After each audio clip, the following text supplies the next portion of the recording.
Hallo julle, kom ons kyk wat ons vir geskiedenis hierdie kwartaal gaan doen. Nou laas kwartaal het ons 'n bietjie gesels oor vervoer deur die tye. En hierdie kwartaal gesels ons 'n bietjie oor kommunikasie deur die tye. Kommunikasie beteken dat inligting gedeel word.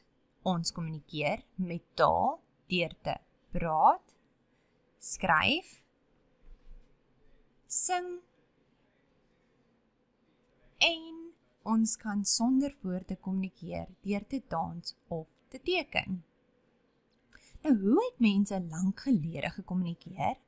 Wel, menslike kommunikasie is duisende jare oud. Spraak het dit vir mense moontlik gemaak om inligting met mekaar te deel. Mense het begin om simbole te ontwikkel wat oor groter afstande gedeel kon word. Mettertyd het hierdie simbole in skrif ontwikkel.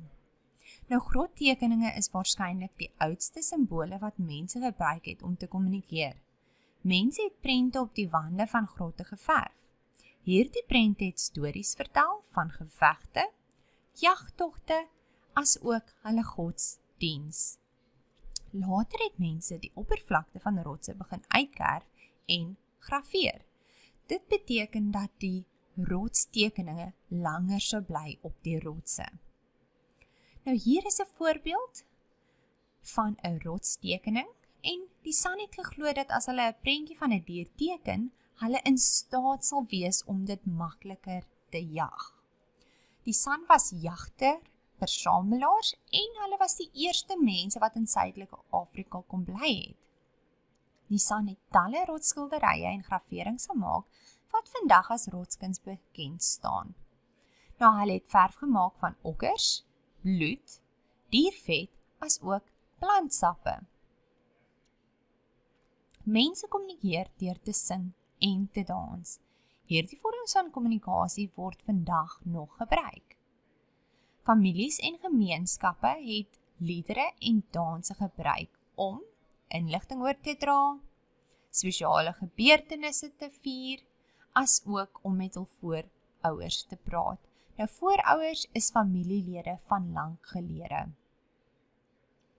Musiek en dans speel vandag nog 'n belangrike rol in die San kultuur. Nou, die San doen 'n spesiale dans as 'n manier om met die gode en geeste te praat. Die geneesheer of shamaan dans ure lank om 'n vuur en gaan in 'n beswyming. En jy sal sien hier in die foto, sê hulle vir ons in 'n droomdans bestaan die liedere gewoonlik uit klanke meer as woorde. Nou, beswyming is maar net 'n droomagtige toestand, maar jy is eintlik wakker. Nou, al die ander mense klap hande en hulle sal sing. Die San gebruik musiek, sang, handeklap en dans ook vir speletjies en inisiasie rituele. Nou, inisiasie in sekere kulture as seuns 'n sekere ouderdom is, word hulle gesien as mans en hulle gaan deur 'n inisiasie ritueel. Oor die jare heen het mense in verskillende dele van die wêreld ander nie-verbale maniere gebruik om te kommunikeer. Nou, nie-verbaal beteken hulle het nie gepraat nie. Nou, kom ons kyk na 'n paar voorbeelde van hierdie nie-verbale maniere. Die eerste een is rooksyne. Nou, jagters het rooksyne gebruik om ander jagters in hul groep te sê waar die diere was. Dan die tweede een is dromme. Nou, mense het dromme as 'n vorm van langafstand kommunikasie gebruik deur 'n boodskap op die dromme uit te slaan. Dan het hulle ook gebruik gemaak van vla. Nou, op see het vlote gekodeerde vla gebruik om nuus aan ander skepe te sein. En dan kry jy ook spieëls. Nou, die ou Grieke het spieëls gebruik wat die son gereflekteer het om gekodeerde boodskappe tydens oorlog na mekaar te weerkaats. Gekodeerde beteken maar net dat daar was net 'n spesifieke aantal boodskappe wat oorgedra kan word. Reg, aktiwiteit 1. Hulle vra vir ons by vraagie 1, wat beteken elk van die volgende simbole? Die eerste een, toegang tot rolstoel. Die tweede prentjie is geen honde word toegelaat nie. Die derde een ken ons almal, wifi. En dan die vierde een is geen ingang of jy kan selfs skryf geen toegang.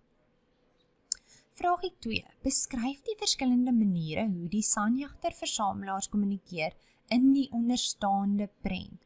So hoe kommunikeer hulle? Dink aan die verskillende maniere van kommunikasie, veral in die vorige jare. 1 teken op die muur van die grot, soos ons kan sien. 2 van die mans is besig om te dans, en dan die ander groepie is ook besig om te praat, of miskien moontlik sing. Vraagie 3. Kyk mooi na die rotskuns wat geverf is. Jy sal sien hier in die prentjie regs. Wat dink jy wys dit? Die persoon verf 'n jagtoneel of selfs 'n jagtog. En watter wapens het die mense gebruik in daardie foto? Spiese, as jy hom reg gekry het, baie mooi. Reg, en dit is al vir vandag se lesie. Ek hoop julle kon 'n bietjie meer leer oor die verskillende vorms van kommunikasie.